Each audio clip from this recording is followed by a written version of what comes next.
Louvado seja Deus. Eu também espero em ouvir a voz de Deus. Aleluias. Queridos irmãos, depois aí da gente ver esse documentário, né, essas notícias, realmente é um momento de pensarmos na nossa vida cristã, né, na nossa caminhada. E às vezes nós falamos até com alguns dos irmãos que nós não queremos passar pela morte. Queremos ver o arrebatamento, subir com Cristo. É verdade?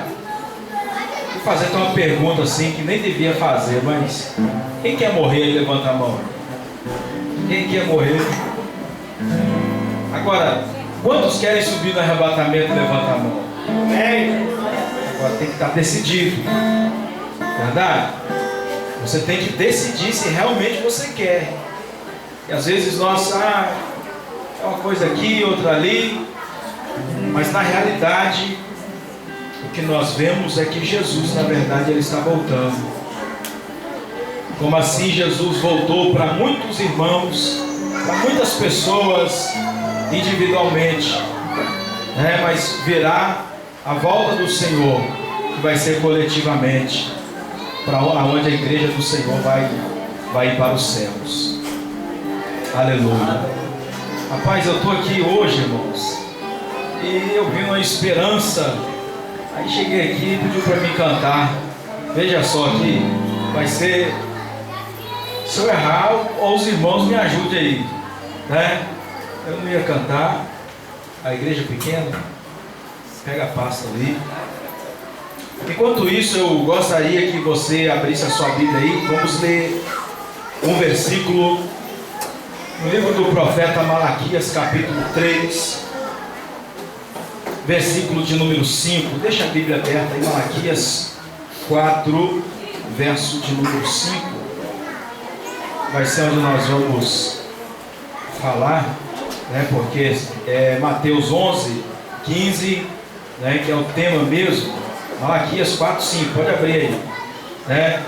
Está dizendo esse pequeno versículo: quem tem ouvido para ouvir, ouça. Então nós vamos aí, Malaquias 4, 5, depois ler.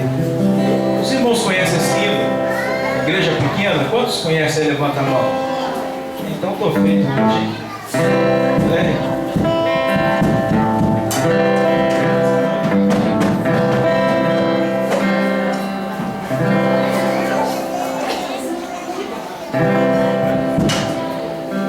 Me lembro com saudade às vezes, meu coração chora, vai chegando a noite, eu não vejo a hora de ir para a igreja adorar a Deus. E quando chego olho pro lugar, vejo o pastor sentado, olhando a igreja que está acabada, vejo em seus olhos olhar o sofrimento.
do Senhor Jesus. Livro do profeta Malaquias, capítulo 4, versículo de número 5, diz assim: Eis que vos envio o profeta Elias, antes que venha o dia grande e terrível do Senhor. Amém, irmãos? Eis que eu vos envio o profeta Elias, antes que venha o dia grande e terrível do Senhor. Aleluia. Podemos assentar em nome do Senhor Jesus. Queridos irmãos, eu gostaria de dizer para todos que aqui estão que é uma honra estar aqui mais uma vez para ministrar a palavra de Deus. Aleluia. Para compartilhar juntamente com os irmãos essa palavra que é poderosa, essa palavra que liberta, essa palavra, enfim, que todos já conhecem. Agradeço a Deus por essa oportunidade e por também a liberação da igreja pentecostal Jesus Nazareno, pastor Silvio, que liberou para estarmos aqui hoje. Visto também que temos festa lá, que é departamento das irmãs, né? Então eu fui ontem e hoje eu estou aqui para compartilhar também com os irmãos. Queridos irmãos, a hora, né, vai embora, mas eu quero nessa noite dizer a respeito da palavra de Deus. Esse versículo que nós lemos, vemos no Velho Testamento o profeta Malaquias, através Deus revelando para o profeta, assim como Deus havia revelado também no livro do Gênesis capítulo 3, versículo de número 15, aonde é uma profecia, a maior profecia é Gênesis capítulo 3, o versículo de número 15, aonde que da mulher nasceria um que pisaria ou esmagaria a cabeça da serpente. A maior profecia da volta de Jesus, ou a maior profecia, melhor dizendo, do nascimento de Jesus, é Gênesis 3,15. Então nós vemos que Deus, falando com o profeta Malaquias a respeito de uma pessoa, ou seja, a duas pessoas. Nós vemos que Deus olha para o profeta Malaquias e começa a falar com ele, e lembrando, para que ele pudesse lembrar a nação de Israel, o dia em que Deus havia apresentado a Moisés no monte e dado para Moisés os 10 mandamentos, que é a lei do Senhor, né? A lei que mata, que segundo a Bíblia, mas o Espírito vivifica. Então a lei mata, conforme existe esse verso na palavra de Deus, semelhante, dando-nos entender que é aquelas palavras que Deus havia dado para Moisés no monte. Então Deus lembra no verso 4 ao profeta Malaquias para que pudesse também transmitir essa palavra para o povo de Israel, dizendo: lembrai-vos da lei de Moisés, meu servo, a qual eu mandei em Horebe, para que todo Israel, o qual são estatutos e juízos. Deus havia então dado ordenanças, Deus havia entregado na mão de Moisés os seus estatutos e os seus juízos para governar aquela nação. Não é o nosso não nos interessa falarmos aqui, nós queremos falar do verso 5, mas não posso falar do 5 sem lembrar um pouco do versículo de número 4. Pois bem, queridos irmãos, então nós vemos aqui Deus falando com o profeta Malaquias a respeito da sua palavra entregue para Moisés no Monte Horebe. E agora nós vemos essa palavra que Deus havia falado também no versículo 5 com o profeta Malaquias, o seguinte: olha, eu enviarei, ou seja, eu estou enviando no meio de vós o profeta Elias. Na verdade, queridos irmãos, Elias aqui já não se encontra mais. Elias, nesse versículo de Malaquias, nós vemos que Elias já havia sido ido para o céu. Deus já havia recolhido o profeta Elias. Pois bem, queridos irmãos, se Deus havia já levado Elias, como é que Deus está falando com o profeta Malaquias que iria enviar o profeta Elias? Deus, na verdade, estava aqui informando através do profeta Elias, dizendo para Malaquias que era Elias, mas ele estava falando de João Batista. Glória a Deus. Engraçado é que nós, se lermos esse verso, essa palavra, nós vamos automaticamente perceber e entender que Deus voltaria novamente com o profeta Elias.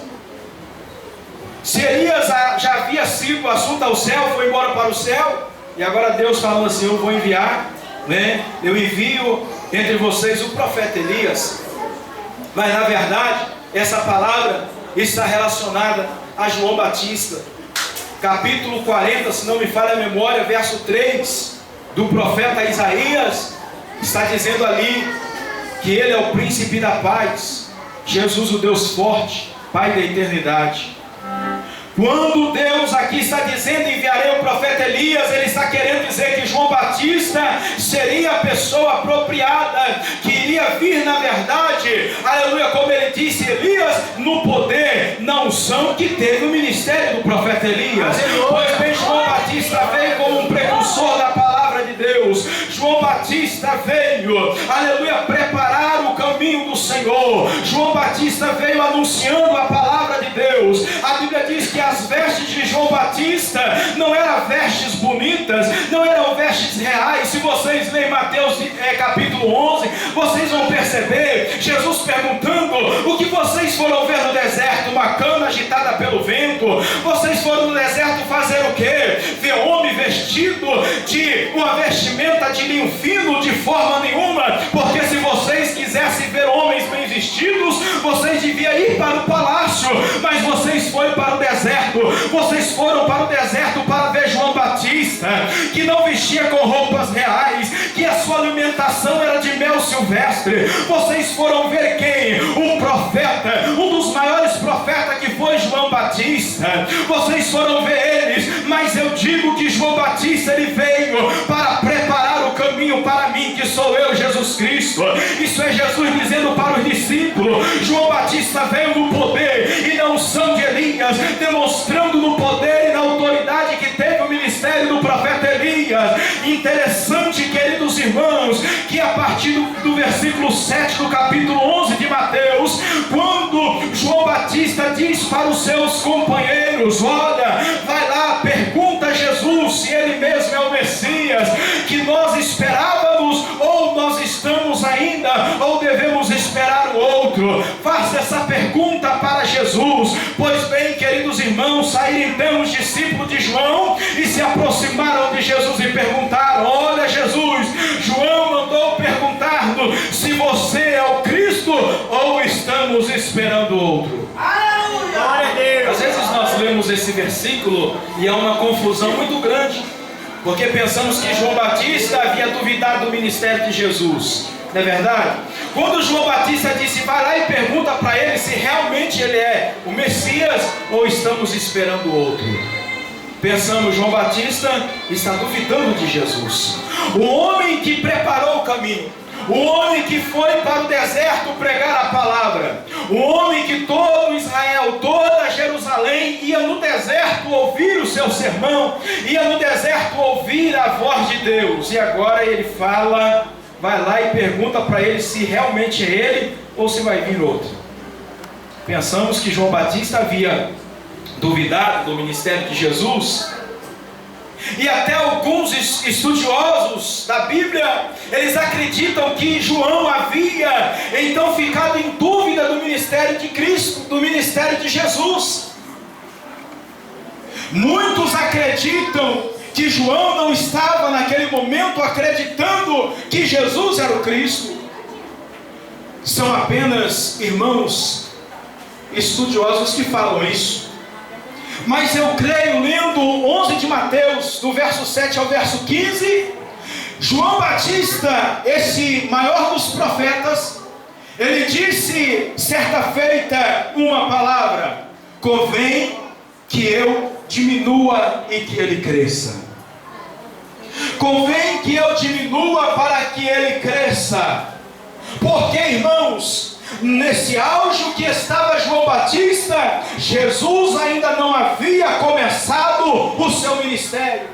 Jesus ainda não havia começado o seu ministério, dado início ao seu ministério. Porém, porque João, ele estava ainda preparando o caminho. É tanto que quando João, ele disse: raça de víbora, quem vos ensinou ensinou a fugir da ira vindoura do Senhor. Vinde, arrependei-vos dos vossos pecados e sedes batizados em nome do Senhor. Porque João bendisse essa palavra: eu vos batizo com água para arrependimento de pecado, mas após mim vem um que é poderoso, que eu não sou digno de soltar as correias da sua sandália, eu não sou digno de levar as suas alparcas, a sua sandália, porque ele é poderoso, e ele vos batizará com o Espírito Santo e com fogo. João Batista disse: convém que esse homem cresça e que eu diminua. Mas o ministério aqui era o ministério de João e não o ministério de Cristo.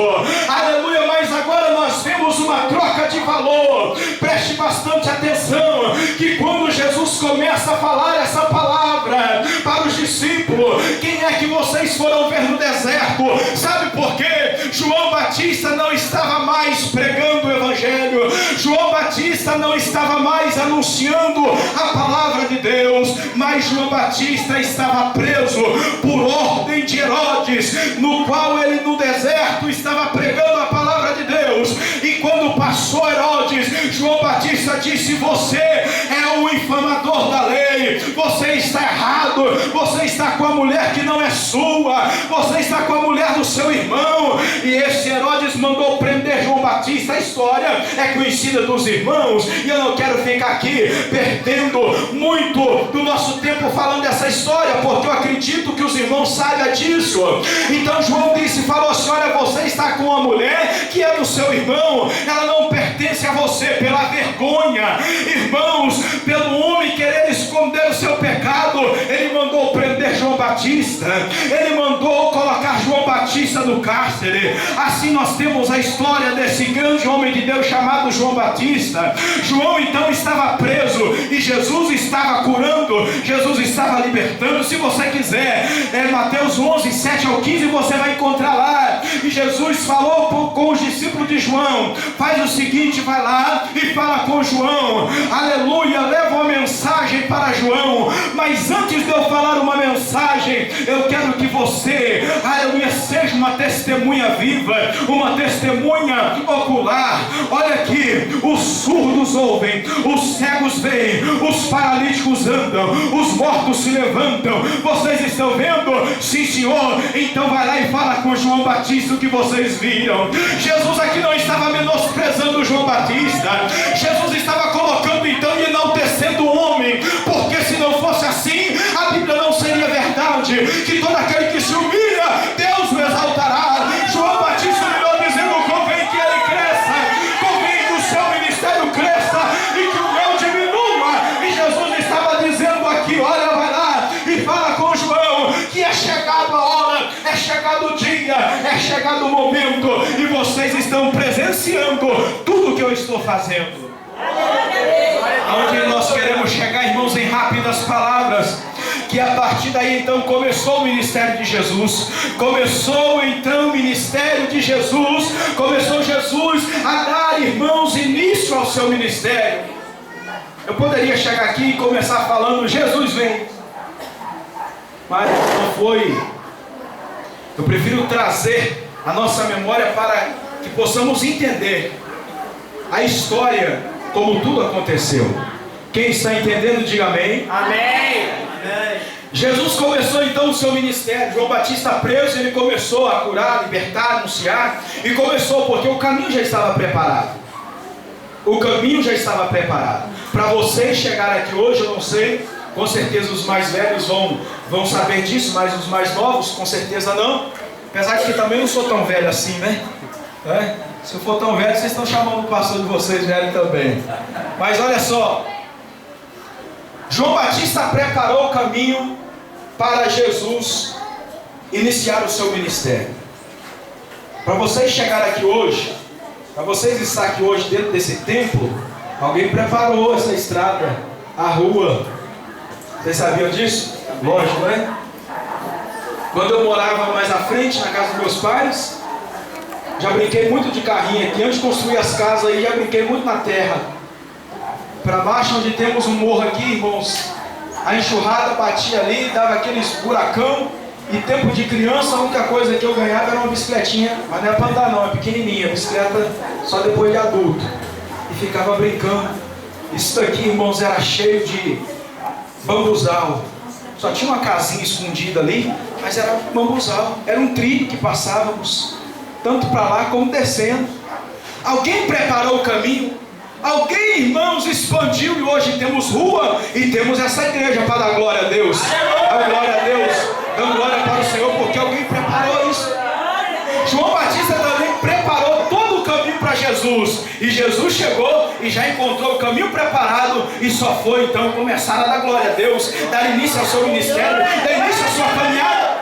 Mas o povo não acreditava. Existe, irmãos, dentro da palavra do Senhor que muitos estavam andando com Jesus, na verdade não entendia o ministério de Jesus, não estavam entendendo, aleluia, o plano de Jesus, o projeto de Jesus, porque muitos iriam atrás de Jesus, sim, na verdade, porque ele era o Cristo, porque ele era o Filho de Deus, porque ele curava, mas muitos também iam atrás, sabe por quê? Porque Jesus multiplicava o pão. Muitos iam atrás de Jesus porque Jesus multiplicava alimentos. Muitos também iam atrás de Jesus, sabe para quê? Eu vou lá ver se realmente esse aí é Cristo, é o Filho de Deus. Eu vou conferir. Pensa, irmãos, nos escribas, nos fariseus e tantos outros que a Bíblia fala. Eles iam após Jesus, mas estava lá, eu vou ver se realmente esse aí é Filho de Deus, eu vou procurar. E aí até quando Jesus expulsava demônios, chegava a dizer, esse aí expulsa os demônios em nome de Beelzebul, pelo dedo de Satanás. Chegaram a falar isso. E até mesmo alguns de Israel disse, Senhor, vai ser agora que o Senhor vai dar o trono para Israel? Ou seja, é agora que o Senhor vai ser o nosso presidente? Vai ser agora porque temos um Messias, temos um homem político, temos um homem que vai restaurar o reino a Israel? Jesus disse, não, eu não vim para isso. Se nós observarmos a palavra do Senhor, muitos queriam que Jesus entrasse e tomasse o trono de Faraó, tomasse o trono de Herodes. Muitos queriam que Jesus entrasse lá e expulsasse Herodes e falasse, olha, agora o trono é meu e eu que sou o rei. Não era o propósito de Deus, não era o propósito de Jesus. O propósito de Jesus era sim, estabelecer um reino, mas não um reino passageiro. Os reinos, irmãos, que surgiram de Herodes, o reino de Nabucodonosor, o rei de Beltesazar, o rei de não sei de quem, passaram. Todos os reinos, irmãos, acabaram. Morreram-se então os reis, os monarcas, os altos homens, todos morreram. Onde estão, irmãos? Morreram.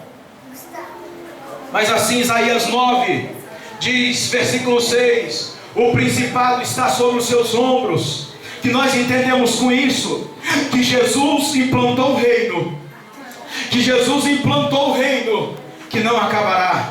Isaías disse, o principado está sobre os seus ombros e o seu reino não terá fim. A virgem dará luz a um homem, a um menino, e ele será chamado Deus forte, Emanuel, Deus conosco, e o seu reino não terá fim.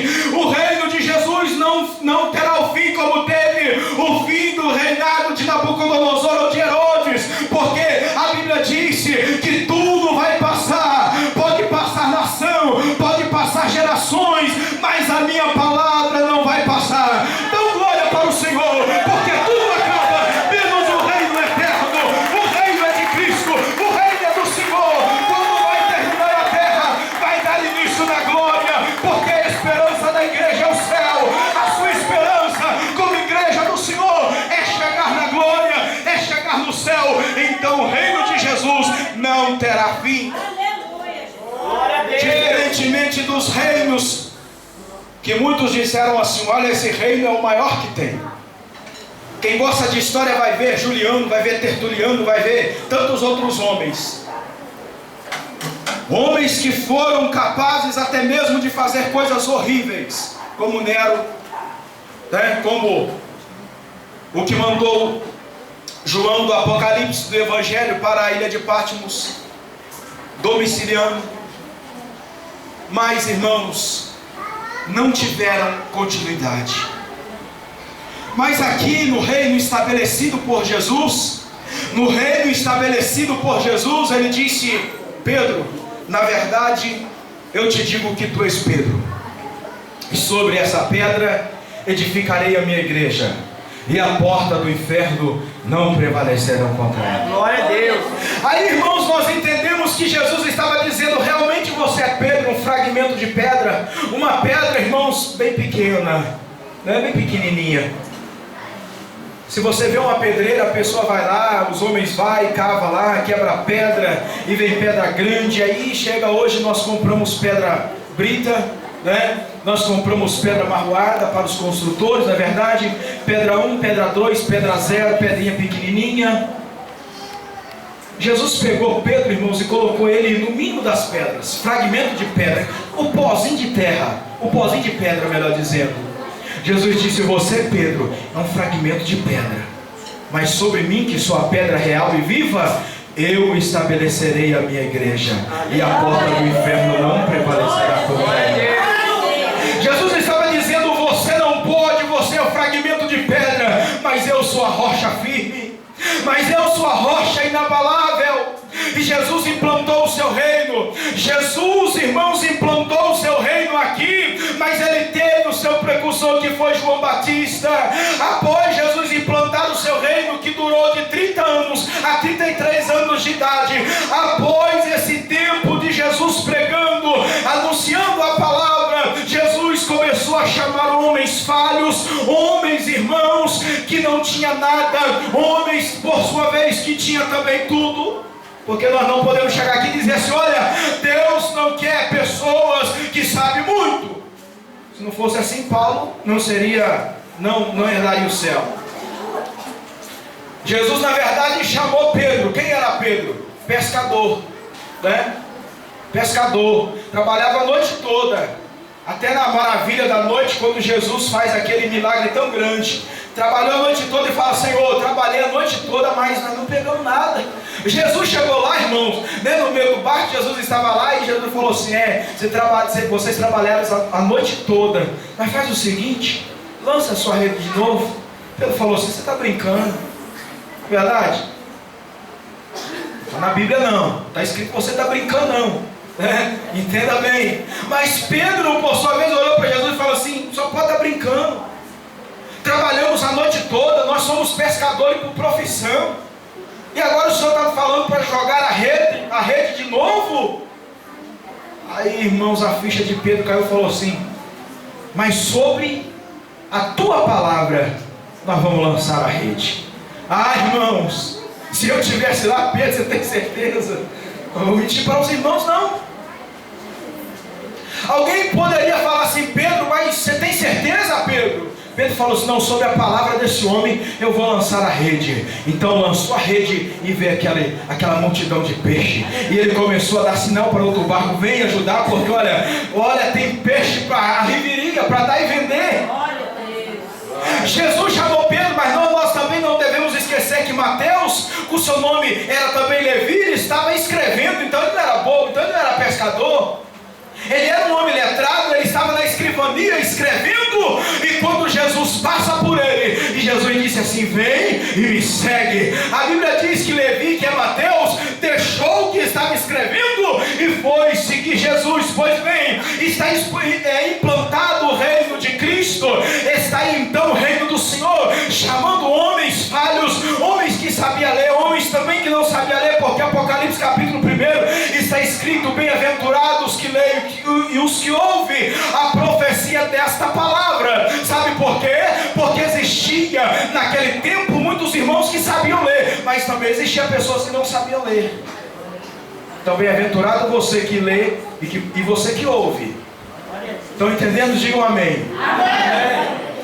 Após então isso tudo acontecer, Jesus ele começa a partir do primeiro discípulo a criar os 12 discípulos. Depois dos 12 discípulos, Jesus já vem com 70 discípulos. Após os 70 discípulos, Jesus, ele começa, o ministério de Jesus foi tão maravilhoso que começou com 1, depois veio para 12, e aí Jesus começou a soprar e falou assim: olha, existe um segredo que eu vou contar para vocês. eu vou embora para o céu. E aí os discípulos falaram assim: Senhor, tem misericórdia. Ficaram tristes, abatidos, porque Jesus iria ir para o céu, Jesus iria morrer. E aí Jesus disse: olha, não fique triste, eu não vou deixar vocês órfãos. Tudo aconteceu, o reino implantado, e aí o Messias morre, Jesus morre, mas a profecia era: derribai o templo em 3 dias, colocarei de pé novamente. Aí o povo ficaram doidos, né? Como pode? É tanto tempo para construir esse templo que esse homem está falando, para derrubar tudo, em 3 dias vai fazer de novo. Jesus estava falando de si mesmo: vocês vão derrubar o templo, mas em 3 dias o templo ficará de pé. A profecia era: Jesus iria morrer, mas ao 3º dia ele iria ressuscitar novamente. Então, passado 3 dias, aí, irmãos, existe uma alegoria que diz assim: mas não deu 3 dias, sexta, sábado, domingo, não deu 3 dias, né? Não deu 3 dias, mas o tempo era diferente do nosso. Aí eles contavam diferente. Então de 6 da manhã a meio-dia era um dia, de meio-dia até as 6 horas já era outro dia. Então, dependendo da hora, 3 horas da tarde era um dia. Então 3 horas mais ou menos até, né, o outro amanhecer, já era um dia que Jesus havia morrido. Verdade? Está certo? Vamos pular um pouco dessa parte. Então, ao 3º dia, Jesus novamente ressuscita, ou Jesus ressuscita ao 3º dia. E aí, irmãos, ele começa no livro de Atos, capítulo 1, a dar algumas instruções para os discípulos. E nós vemos que Maria até confundiu ele no jardim, pensando que era o jardineiro. Senhor, o Senhor sabe onde colocou o corpo do meu mestre? Fala comigo. E ele falou assim: Maria, não chore, porque eu estou vivo. Você pode glorificar a Deus porque Jesus está vivo. Maria, não chores, porque eu estou vivo. 2 discípulos no caminho de Emaús, indo embora de Jerusalém, vai embora, e vão caminhando, vão os 2 discípulos. Aí Jesus entra, Jesus aparece e começa a conversar com os 2 discípulos no caminho para Emaús. E aí eles começavam a conversar entre si. Jesus começa a entrar e Jesus começa a conversar. E ele disse: será que você é o único peregrino de Jerusalém que não sabe o que aconteceu? Mataram o Mestre, mataram o Messias, a nossa esperança. Mataram aquele que nós apostamos e tudo nele. Mataram ele. E olha, já está fazendo 3 dias. Ele disse: mas ele ainda não ressuscitou. Você é o único peregrino que não sabe disso. E Jesus começou a conversar com eles. E aí, irmãos, acontece o perigo. Quando eles chegam em casa e começa na hora do pão, eles percebem que era Jesus. Mas naquele momento Jesus vai embora. Olharam então uns para os outros e disseram dessa forma: não ardia o seu coração quando ele falava conosco no caminho? E eu faço essa pergunta para você: não arde o seu coração quando falamos da volta de Jesus? Não arde o seu coração quando falamos que Jesus vai voltar, que você é um crente lavado e remido no sangue do Cordeiro? Não arde o seu coração, não palpita o seu coração pela esperança que te move, pela esperança que te dá força para ser um crente? Não arde o seu coração com isso? Se não arde o seu coração por isso, eu quero dizer que você, infelizmente, está naquele versículo que Jesus disse: por aumentar a iniquidade, o amor de muitos esfriará. Porque o apóstolo Paulo, ele disse: a nossa esperança é a glória. A nossa esperança é ir embora com Cristo.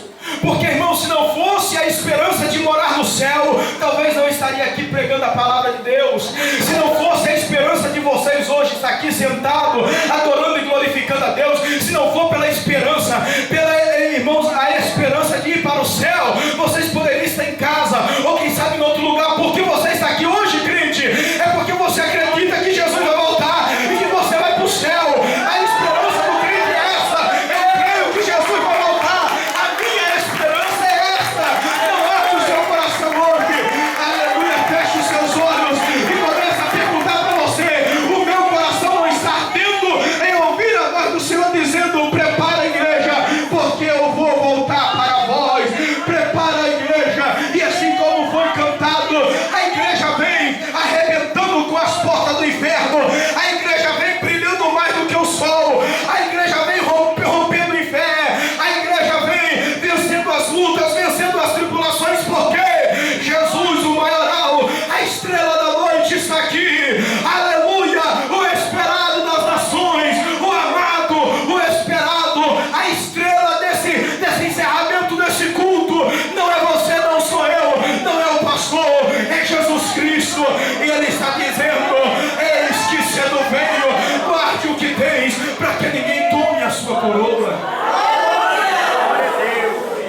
Agora, Jesus virá. Aí eu te pergunto, para quê?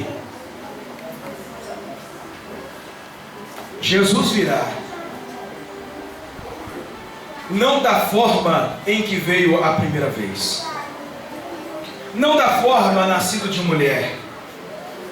Não da forma 100% carnal e 100% Deus. Ele virá. E a igreja do Senhor será arrebatada. Louvado seja Deus. A igreja do Senhor será tirada da terra. A igreja do Senhor será elevada até as regiões celestes. Nós temos a impetuosidade de falar que a igreja subir até as nuvens, porque as nuvens, irmão, na verdade é até o ponto que nós conseguimos enxergar, né? Talvez nós vamos passar das nuvens. A igreja então irá encontrar com o Senhor nos ares, nas regiões celestes. Assim, quando Deus Ele dará ordem a Jesus para buscar a sua igreja, e foi lido aqui pelo pastor no início do culto, aleluia, Mateus 24. Se o pai de família soubesse a que hora viria o ladrão à noite para roubar a sua casa, quem é o pai de família que vai deixar a dona ficar na porta e vai tirar um cochilo? Só se não for homem, não é verdade? O homem vai ficar de prontidão. Ó, meia-noite vai vir o ladrão, então eu vou ficar esperando ele aqui. É assim que acontece, irmão. Se o pai de família soubesse, ele vigiaria a noite toda. Ele ficaria em prontidão a noite toda e não deixaria o ladrão entrar na sua casa, roubar os seus bens, abusar da sua família. Se o pai de família soubesse, ele iria vigiar a noite toda. E agora virá Jesus e a igreja está desapercebida. A igreja não está percebida, irmãos. A igreja, irmãos, muitas das vezes estão mortas. A igreja está morrendo, não está mais esperando a volta do Senhor. Mas, irmãos, fala comigo, aleluia, fala comigo. Olha, o ladrão vai lá na sua casa hoje. Se eu não vou ficar esperando ele. Quando o meu sogro era vivo e eu gostava muito de brincar com ele, então ligava para o telefone dele pelo celular e ele atendia. Eu falava assim: hoje meia-noite eu vou aí. Ele falou assim: pode vir que eu vou ficar te esperando. Ele não sabia que era eu, só uma brincadeira. E ele chegava perto de mim e falou assim: ó, o homem falou para vir que meia-noite você vai ficar aqui. Eu não era casada não, você vai ficar aqui, nós vamos esperar ele. Não sabendo que era eu que estava falando. Mas, irmãos, isso é o que? Eu vou vigiar. Trabalho o mês todo. Coisas reais, coisas, irmão, secular. Você trabalha a noite toda, você trabalha o mês todo para receber o seu pagamento. Aí vem um ladrão, rouba o que você tem? Não, irmãos. Recebe, coloca no bolso, né? Põe debaixo do sapato, vai embora. Não deixa ninguém ver, não. Sai de fininho. Fica atento, sai do banco, olha para um lado, olha para o outro. Não, o meu dinheiro eu vou guardar. Foi suado, 30 dias trabalhado. Aquele dia, irmão, sem força para trabalhar, mas, meu Deus, eu tenho que ir assim mesmo. Fala a verdade. Quantos aqui levantam animado todo dia para trabalhar? Tem um dia que nós não aguentamos. Tem que trabalhar porque eu tenho que trabalhar. Agora, para o outro vir roubar o que nós temos em casa, de forma nenhuma. E a Bíblia é bem clara dizendo que Satanás ele veio para matar, roubar e destruir. E Jesus está dizendo para nós: toma cuidado com esse ladrão. Aleluia. O ladrão aqui que Jesus estava falando, né? Toma cuidado com ele, porque ele veio matar, roubar e destruir. Ele quer entrar na sua casa, ele quer roubar o que você tem dentro da sua casa. O que você tem dentro da sua casa? Olha para você mesmo. Não pense naquela televisão bonita que você tem, né? Naqueles eletrodomésticos bons que você tem na sua casa. Não pensa nisso não. A sua casa, você mesmo, olha para dentro de você. O que você tem? Você tem fé, você tem esperança. Você tem uma fé viva dentro de você. E o diabo quer entrar, quer roubar, porque se ele tirar a sua fé, ele te derruba espiritualmente. E Jesus estava querendo dizer: vigie a sua casa. Não dê bobeira com a sua casa. Fique esperto com a sua casa. Procura proteger a sua casa para o ladrão não entrar e roubar nada que é seu. Glória a Deus. Livro de Neemias, quando o povo tiveram que reconstruir os muros, é interessante que cada um construiu um pedaço do muro, né? Não foi, por exemplo, né, o líder que foi lá, que foi Neemias, construiu um muro lá do outro lado. Olha só, irmãos, Jesus virá. Estão entendendo? Digam amém. Amém. Neemias falou assim: olha, cada um vai construir um pedaço do muro de frente da sua casa. Então, se a sua casa ela tem 8 metros de comprimento, você vai construir 8 metros de muro. O vizinho tem 9, ele constrói 9. O outro tem 20, constrói os 20. O que isso está querendo dizer para nós, irmãos? Eu tenho que construir o muro da minha casa. Porque se eu não construir o muro da minha casa, se eu não guardar a minha casa, quem vai guardar? Então, deixo essa palavra para os nossos corações. Construa um muro na sua casa, para o diabo não roubar a sua fé e nem a sua esperança. Porque essas duas coisas, fé e a esperança, se tirar do crente, irmão, acabou tudo. Eu não tenho nem prazer de vir na igreja. É verdade ou é mentira, irmão? Se for mentira, irmão, vai ser mentira, irmão. Se tirar a fé e tirar a esperança, não tem vontade de vir para a igreja. Não adianta enganar ninguém.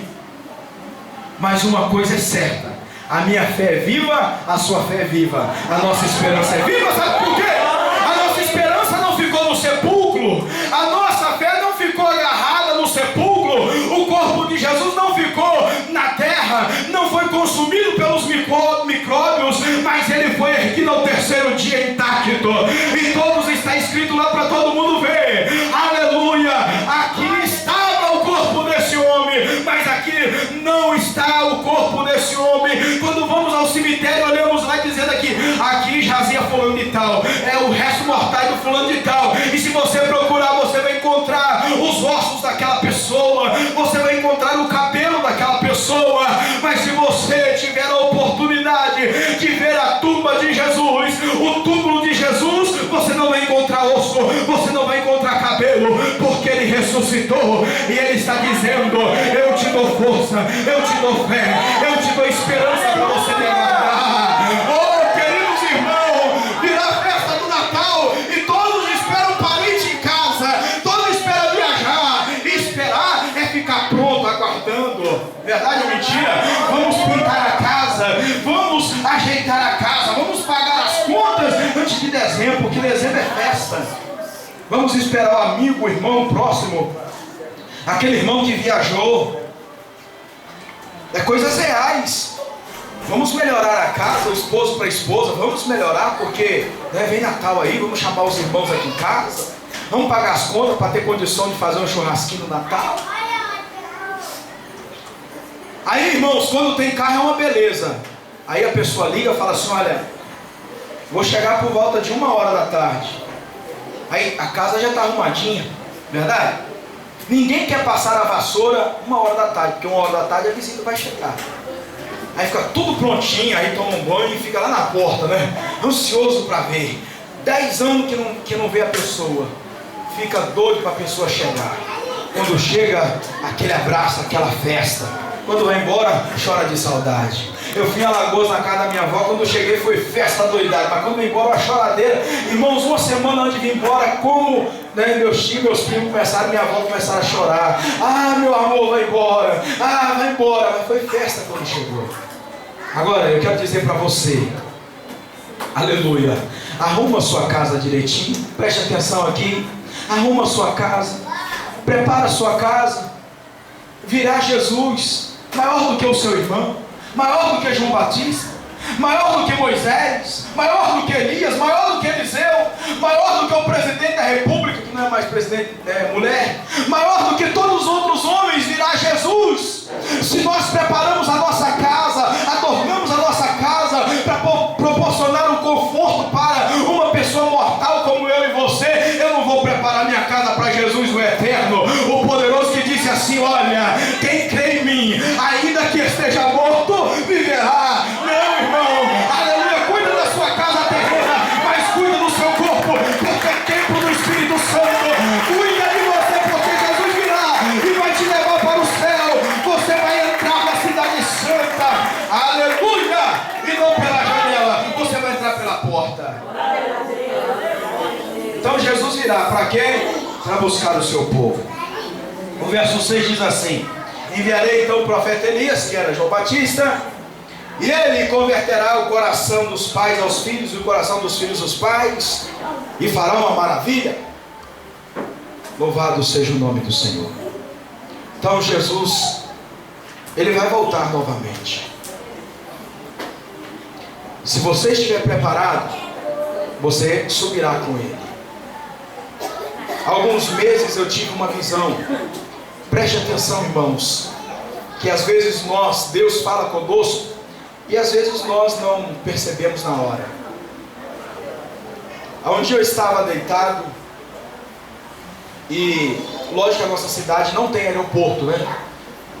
E eu via, irmãos, que eu estava num lugar aqui na cidade, não era na minha casa, mas eu via uma pessoa contando as horas. E hoje em dia é muito difícil falar sobre a volta do Senhor, porque olha, pregamos a palavra de Deus, os irmãos, lógico, eu sei que os irmãos estão recebendo a palavra de Deus, longe de me falar que vocês não estão recebendo a palavra de Deus, mas falar a respeito da volta do Senhor, de ir embora para o céu, não dá muita coisa na igreja. Estão entendendo? Não dá muito movimento na igreja, não. Porque implica em responsabilidade, implica a ser um crente todo dia, matar o velho homem, ou o homem, ou o leão dentro de nós mesmos todo dia. Não é assim? Todo dia sacrificar. Jesus disse assim: olha, aquele que quiser vir após mim, negue-se a si mesmo, toma a sua cruz e siga-me. Diferente de Mateus 11:28, que ele está dizendo: vinde a mim todos que estáis cansados. Uma chamada para a salvação. Mas esse versículo, Jesus já está falando para quem é salvo. Jesus está falando para mim e para você: se quiser ser verdadeiramente meu discípulo, negue-se a si mesmo, toma a sua cruz e siga-me. E eu estava, irmãos, dormindo, quando eu vi uma pessoa contando as horas, ou os minutos, parecia que eram os minutos. E aí ele contava, de forma que ele contava, algumas pessoas, eu ouvi algumas pessoas chorando.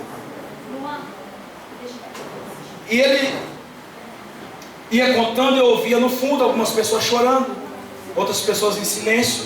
Não via pessoas, eu ouvia, mas eu via uma pessoa contando as horas. Preste atenção, nós não sabemos o dia nem a hora, unicamente o Pai. Foi assim que Jesus nos disse. E quando chegou o momento certo, o momento exato daquele homem findar aquilo dali, eu só ouvi ele falar assim: começou. Foi essa palavra que eu ouvi. Não, eu vi, mas não sei quem é. Lógico que a gente entende que é o anjo de Deus. E ele disse assim: começou. E quando ele disse começou, imagine esse tempo. Vamos colocar que seja quadrado. Saía então, irmãos, avião dos 4 cantos da cidade. E quando eu vi aquilo, eu falei assim: não pode ser verdade, porque não temos aeroporto, né? Eu nunca vi um avião baixinho voando aqui como a gente vai no Rio, São Paulo. E começava um sair de um lado, outro de outro, e começava a cruzar no céu, no ar. E de forma que eles passavam tão próximo, que eu ficava agitado com aquilo dali. Eu falei assim: vai bater um no outro. Irmãos, interessante que eles passavam numa velocidade tão grande, mas não chocavam com o outro. Aí eu quero dizer para os irmãos: começou com 4 de cada lado, depois saía 20 desse lado, 20 daquele lado, 20 do outro lado, 20 do outro lado, e foi aumentando. Foi aumentando, e as luzes do avião, né, o farol do avião, que todo avião também tem o seu farol, e aquela luz muito forte, eu disse: vai bater, não tem como esse monte de avião decolar dessa forma. Porque a gente sabe que existe, né, um trabalho muito grande. Olha, você tem que voar a tal altura, e eu não sei como é que funciona, mas tem, senão batia toda hora. E era uma velocidade muito grande, e eles cruzavam o céu. e cruzava, e cada vez mais ia surgindo mais avião dos 4 cantos. E eu contei isso lá na igreja, e eu sem entender, mas depois que eu contei, eu disse: Jesus vai voltar para levar os seus santos, os seus escolhidos.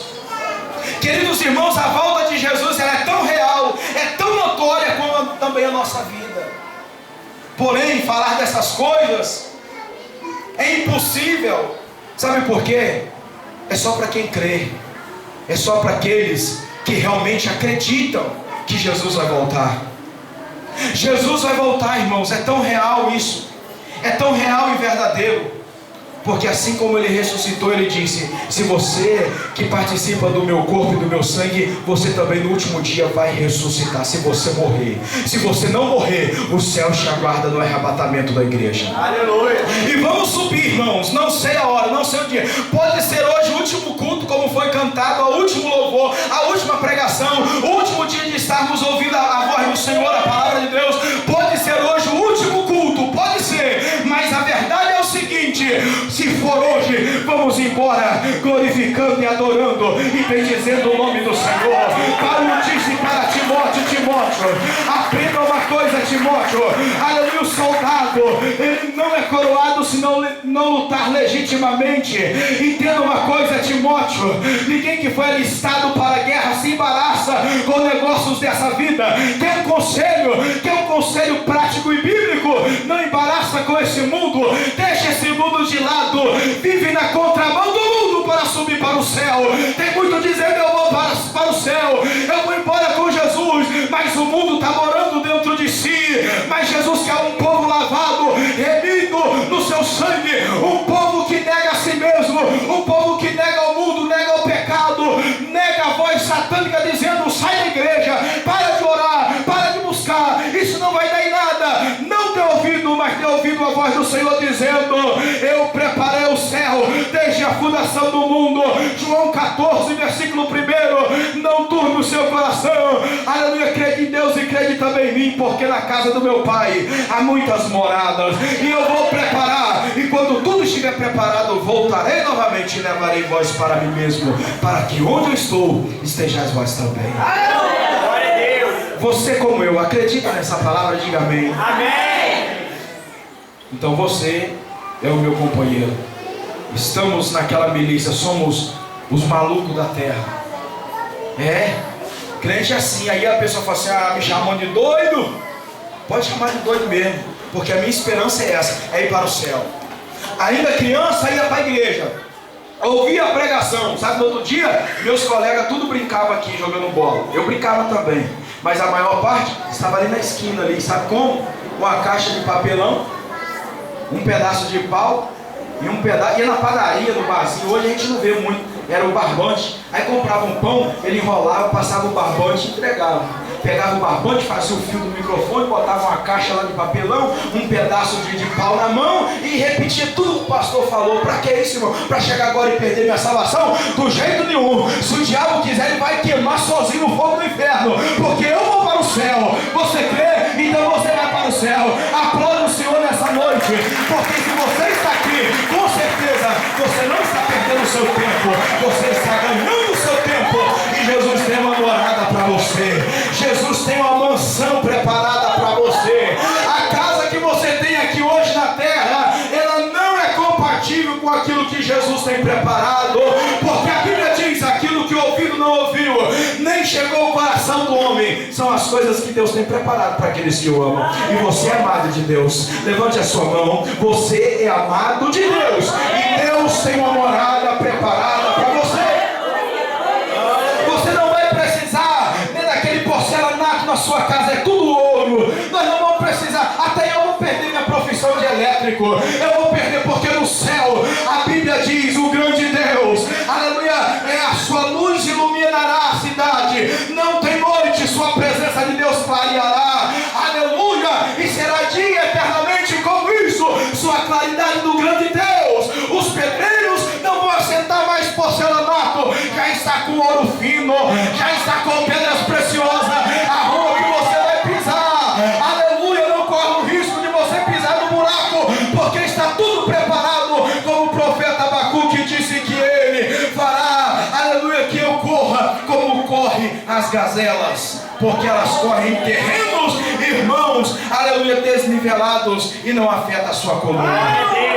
No céu vamos caminhar em rua de ouro, em cristal puro, e só glorificando e adorando a Deus. É por isso que você, igreja, você não pode parar agora, viu? Se você pensava em parar, se existe aquele pensamento dentro do seu coração assim, olha, eu acho que eu vou parar um pouquinho, vou dar um tempo. Não deu tempo, Jesus está voltando. Quem sabe nesse tempo Jesus vem, você corre, eu risco de ficar, mas olha aqui, permaneça firme. Meu avô disse que Jesus ia voltar, morreu, eu estou esperando, e ele voltou para ele, para mim ainda não, eu estou esperando.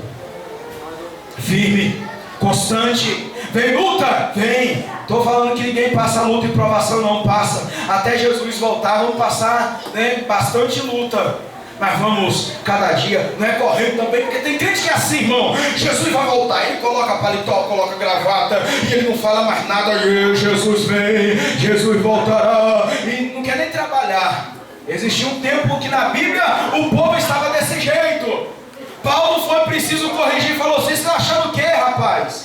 Vocês têm que trabalhar. Se eles não trabalhar, não dê comida para eles também não. Está na Bíblia, Paulo falou isso. Sabe por quê? Jesus vai voltar, então eu não posso trabalhar. Tem crente que é assim. Eu tenho amigo que fala o seguinte: eu não consigo ser crente e trabalhar. Se eu sou crente, eu tenho que ficar em casa à toa, porque eu não consigo ir para o serviço, eu não consigo servir a Deus. Irmão, vamos trabalhar, mas vamos aguardar a nossa promessa. Não é correndo todo dia, igual eu disse, não, toda hora não. É firme. Sabe o que é firme? Às vezes entra uma pessoa dentro do carro e nós falamos assim: bate a porta firme. O abençoado vai levar a porta lá no final e dá aquela batida. Quem tem carro aí sabe, o coração chega até daquela fisgada. Eu mandei bater firme, não é? Foi forte, é com força, é firme. É, irmão, bate firme e bate com força, que você vai ver a diferença. Você traz direitinho quando você... não vou bater que é falta de ética, mas se você bater firme, está batido. Agora se você levantar a mão e bater com tanta força, a mão vai doer. Agora bateu firme, está pregado. Louvado seja Deus. É isso que o apóstolo Paulo está dizendo: meus irmãos, sede firmes. Não é aquela pessoa corre hoje para a igreja, corre amanhã, hein, pastor, aquilo outro, mas é amanhã onde ela está. Irmão, sede firme. Mas olha aqui, constante também, todo dia, aquela batidinha, né? Aquela batida de pé, pá, um dia, pá, outro dia. Aí vem uma luta, bate o pé firme, Jesus me dá vitória, Jesus vai vir. Eu acredito, e bate o pé firme, firme e constante. Sabe por quê? O seu trabalho não é vão na casa de Deus, a sua vida na casa do Senhor não é vão. Isso vai resultar na sua salvação. Porque é para isso que nós pregamos e aceitamos Jesus. Amém? Foi para ir para o céu. Se você acredita, coloque sobre os seus pés. Louvado seja o nome do Senhor Jesus. Aleluia. E eu gostaria que você nessa noite, aleluia, parasse um pouco e meditasse na sua vida. E meditasse na sua fé. Porque a fé, a Bíblia diz, a fé vem pelo ouvir e ouvir a palavra de Deus. Existe, irmãos, mensagens, existe palavras, cada pregador tem o seu jeito de pregar, mas a palavra em si é de Deus, e ela é que fortalece a nossa fé. Aleluia! Olha para dentro de você e peça a Deus fé, peça a Deus esperança. Feche os seus olhos. Louvado seja o nome do Senhor. Feche os seus olhos e olha para dentro de você. Aleluia. Percebe o grau da sua fé, o grau da sua esperança. Louvado seja Deus. Querido Deus e eterno Pai, no nome do Senhor e Salvador Jesus Cristo, queremos entregar a vida, Senhor, dos teus filhos que estão aqui nesse tempo hoje. Meu Deus amado, queremos pedir que o Senhor venha acender novamente a fé, Senhor, reanimar, Senhor, a fé desse irmão, dessa irmã. Meu Deus, porque sabemos que o Senhor disse que no mundo teríamos aflições, passaríamos, Senhor, por tribulações, mas o Senhor disse: tem de bom ânimo, porque eu venci. Deus, em nome de Jesus, se existem pessoas aqui hoje, Pai, se existem pessoas, meu Deus amado, que já estão feridas, que o seu coração, meu Pai, que a sua fé já está desvanecendo, que a fé, Senhor, a cada dia ela vem caindo, Senhor, meu Pai, eu te peço, acende a chama novamente. Ah, Deus, em nome de Jesus Cristo, dê fé, dê esperança para esse povo, dê esperança para os teus servos. Ajuda-nos a aguardar, Senhor, a volta de Jesus. Meu Deus, que teu Espírito possa nos impulsionar a esperarmos o momento, a hora em que o Senhor virá buscar o seu povo. O Senhor disse que voltaria, não para levar, Senhor, meu Deus, a multidão, mas o desejo do Senhor é que todos se salvem e cheguem ao pleno conhecimento da verdade. Mas o Senhor disse que viria buscar um povo lavado, remido no teu sangue. Deus, somos homens e mulheres falhos, Senhor, aleluia, naturalmente somos pecadores, mas somos lavados e remidos no teu sangue e esperamos a nossa redenção, em nome de Jesus Cristo. Deus, que os teus servos possam receber fé, ânimo, esperança, em nome do Senhor e Salvador Jesus Cristo. Aplaude o Senhor nesta noite. Aleluia.